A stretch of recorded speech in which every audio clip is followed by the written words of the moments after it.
nécessiter un plus long développement. Mais je dois dire déjà que j'ai retrouvé à travers ces séquences une part des richesses que j'ai découvertes au cours de 3 ou 4 années de travaux dans des maternelles en mêlant des enfants et des animaux. Et tout d'abord, chose qui apparaît à travers ces images, c'est ce désir d'exercer une relation, une communication par le contact, par le toucher. Nous sommes dans une société où plein d'écrans barrent nos relations. Que ce soit le téléphone, la télévision, on a des images, mais on n'a pas le contact avec la réalité. Et on a vu, on a senti chez ces enfants cette soif de sentir quoi? Ben, la chaleur d'une fourrure, d'un corps, les réactions d'un animal, et aussitôt la découverte d'une vie extra-humaine, mais qui pourtant représente pour l'enfant d'énormes analogies, d'énormes ressemblances. Il n'y avait pas par moment aussi de l'indifférence tout de même?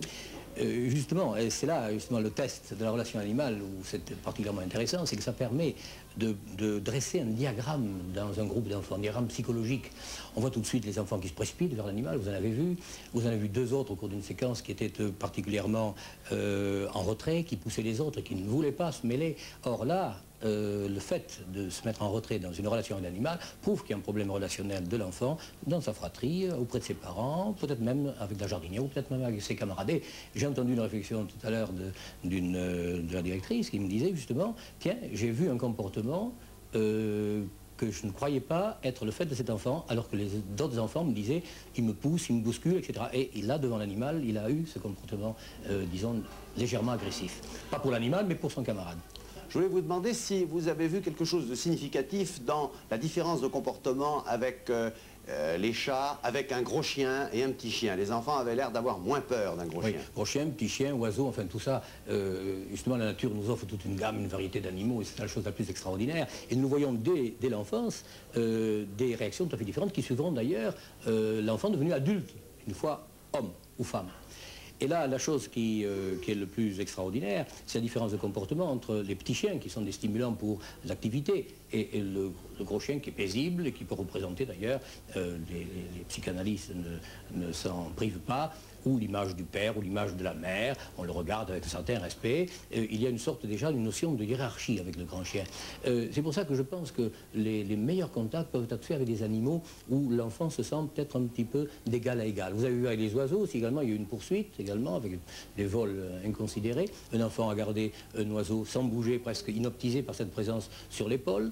Vous avez vu également cette tendresse et cette sorte d'apaisement qui accompagnait ce groupe d'enfants un peu plus âgés, qui avaient 8 ou 9 ou 10 ans, des petites filles avec les chats, où on sent que le chat est presque déjà un animal peut-être plus féminin que masculin.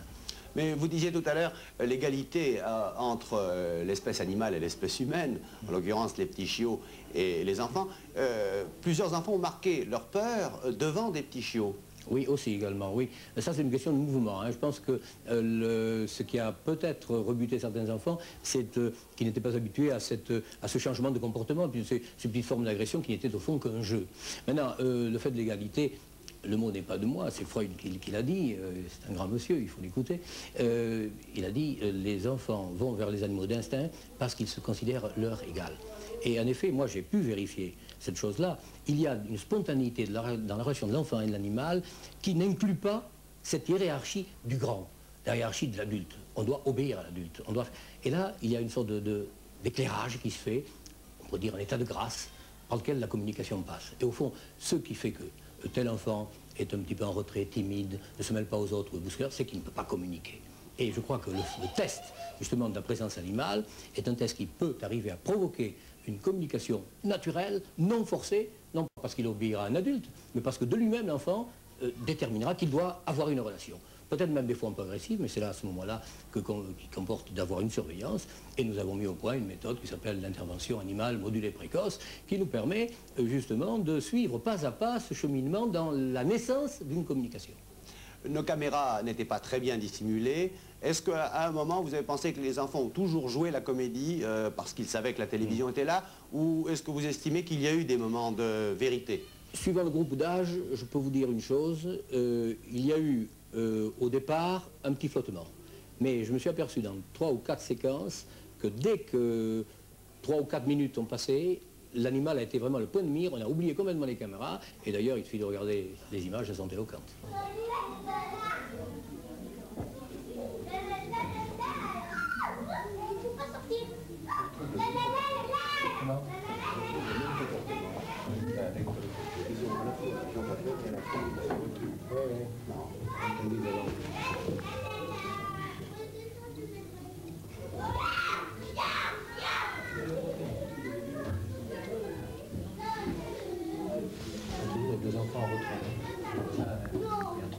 Docteur Condoré, les travaux que vous menez débouchent sur quoi finalement, sur cette relation enfant-animal? Vous voulez prouver quoi?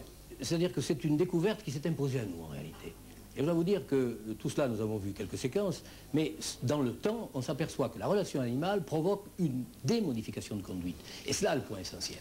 C'est-à-dire qu'un enfant, nous avons eu le cas du petit Paul, qui est un enfant qui a été refusé dans 3 ou 4 maternelles classiques, et qui s'est vu, que nous avons pris, nous, pendant 3 mois de Pâques à la fin de l'année, et grâce à son stage animalier dans notre classe, disons, exceptionnelle, nous sommes arrivés, en octobre, à le faire entrer dans une maternelle traditionnelle, alors qu'il était promu pour un jardin d'enfants thérapeutique. Vous voyez déjà le projet. Donc, par conséquent, nous cernons déjà, disons, une sorte de, premièrement, de, comment pourrait-on appeler ça, une sorte de dépistage d'handicap socioculturel. Mais de léger handicap. Léger, léger. C'est-à-dire l'enfant entre 3 et 6 ans qui n'est pas encore étiqueté. On ne sait pas, ça va mal avec la maîtresse, avec les petits camarades. On se dit, tiens, c'est un enfant à problème, mais mineur, s'entend. On peut, à ce moment-là, en aménageant des relations heureuses et épanouissantes, des communications épanouissantes avec des animaux, et l'animal du choix de l'enfant, parce qu'on ne peut pas imposer une relation. Une relation, pour être bénéfique, doit être spontanée et faite en toute liberté de choix. Donc, par conséquent, en mettant cet enfant dans une situation de relation heureuse, cet enfant qui n'a pas de communication épanouissante, cet enfant peut arriver à modifier ses conduites. Et ce petit enfant qui mordait, qui avait des réactions violentes, qui cassait un petit peu tout à la maison, lorsque sa maman est venue nous voir, elle en pleurait dans mon dos, me disant, mais comment se fait-il? Il venait de rester 3 minutes avec la tourterelle posée sur son index, sans bouger. Il me dit, à la maison, il ne peut pas rester 3 secondes sans casser quelque chose. Donc, par conséquent, au point de vue du futur, ce que je vois, c'est que nous avons un projet, d'ailleurs, de centre.